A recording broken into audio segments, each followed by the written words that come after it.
Hello guys! Welcome back to my channel. And kung bago ka sa channel na to, I am Za and this is Za Canada.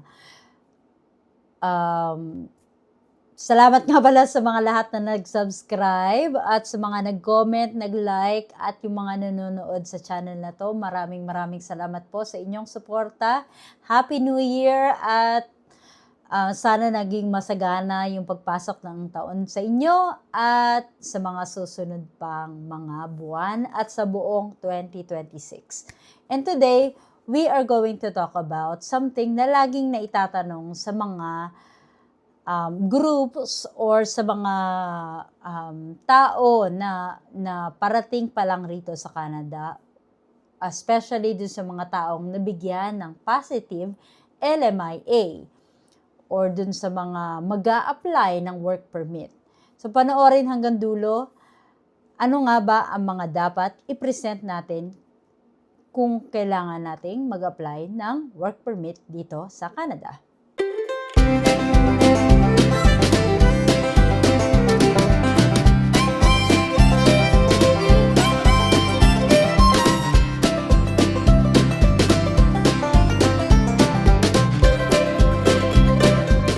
So guys, unang-una naman talaga sa lahat, in order for you to apply for a work permit, you have to make sure that you have proof of work experience dun sa ina-applyan yung trabaho.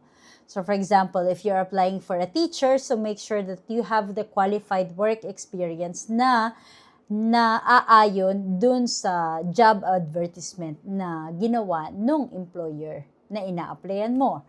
For example, if it shows there na kailangan you have 2 years work experience, then you have to show to IRCC that you have a 2-year work experience. And kasama na dyan yung IELTS nyo or yung proof of language, yung police clearance, and yung mga iba't ibang pang requirements. And in particular, kailangan natin pag-usapan yung bank statement. There are people who keep on asking, work permit lang naman, I will earn eventually. I will earn money like after, since work permit nga yung ina-applyan ko. But most of the RCIC consultant right now or IRCC officer are requiring you to have a bank statement. Bakit nga ba kailangan ng bank statement? Well, simply lang, they have to make sure that you can support yourself financially habang nagtatrabaho ka sa Canada. When you come here sa Canada, hindi ka naman agad sasahod agad, di ba? Which means that probably after 15 days of working or maybe depende kasi kung paano nagwo-work yung cut-off nyo sa kumpanya na papasukan mo. For example, after 20 days pa bago ka makakasahod or bago mo matatanggap yung yung salary mo or yung paycheck mo. So, ang hinihingi ni Canada is you have to make sure that you can support yourself while you are waiting for your salary. 'Di ba? Kasi kung positive ang LMIA mo, may job offer ka na, pero kailangan nilang makita na may sapat kang pondo for the first few months or emergencies. May pangrenta ka ng bahay. 'Di ba? May pangkain ka. May pang transport ka. 'Di ba? Halimbawa, malayo pala yung malayo pala yung papasukan mo. Then di naman nila kailangan ng sobrang dami. Pero they have to make sure that it's credible and clear ang balance. Ngayon, usapang closing amount. Ito yung final balance ng bank statement mo sa end of the month. Ito yung pinaka-importante because immigration officer, yun ang titingnan. O yun ang titingnan ng isang immigration officer. So, kung may transaction ka na malaki or hindi normal, maaari silang magtanong. Kaya, best practice is to keep your account clean for 1 to 3 months bago mag-submit. So make sure na stable. For example, you have 100,000. You have 100,000 balance in your bank account. Pesos, okay? 100,000 pesos in your bank account. Make sure that it is stable within that 1 to 3 months. Okay? So, practical steps is choose the right account. So, savings account, syempre, mas maganda kung nasa savings. Maintain a stable balance. Nasabi ko na yan kanina. Download official bank statement. Yun yung dapat mong i-present sa IRCC.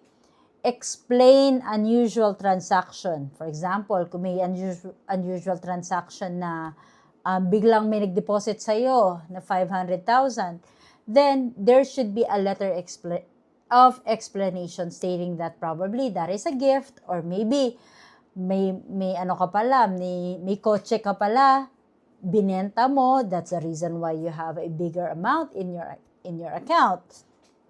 Tapos, consistency matters. Immigration prefers 3-month statements showing steady balance. Okay? Well, before I end this video, i-share ko lang nung na-approve yung LMIA ko like 2 years ago. RCIC officer, yung hinire namin na consultant, is nag-ask siya ng bank statement from us. Kasi nga, kasama ko si Kurt. Kasama ko siya para makapag-apply siya ng open work permit.